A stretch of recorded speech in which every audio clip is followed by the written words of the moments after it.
All right, as I told you before, we run integration tests of a real database, but we don't want this database to be the same as our development or production database.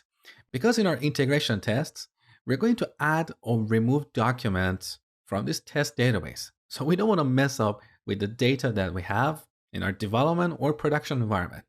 So in this lecture, I'm going to show you how to set up a test database. First, we go to our configuration folder.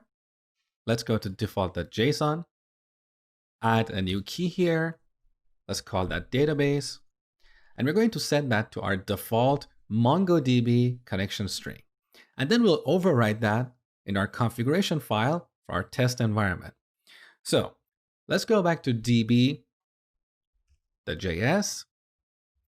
Here is our MongoDB connection string.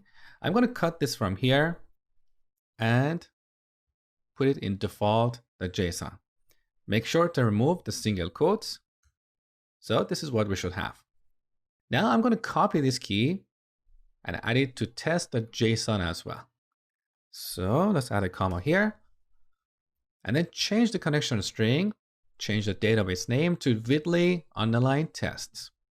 Okay. Now finally, we need to go back to db.js, load the config module.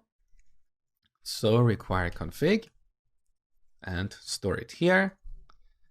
And then we'll dynamically read the connection string based on the environment in which our application is running. So we call config.getDB. This is much better. Now we can take this even further and replace this MongoDB with our connection string. So I'm going to change this to a template string. And here we add $ curly braces, config.getDB, or we can extract this into a separate constant so we can reuse it in both places. So constant db,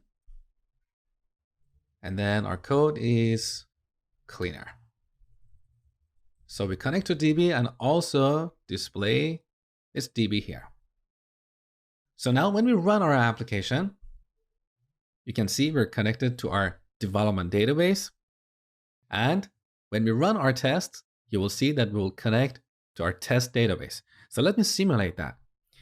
I'm going to set node env to test and then run node index.js. Okay, here is our test database. Next, we're going to write our first integration test.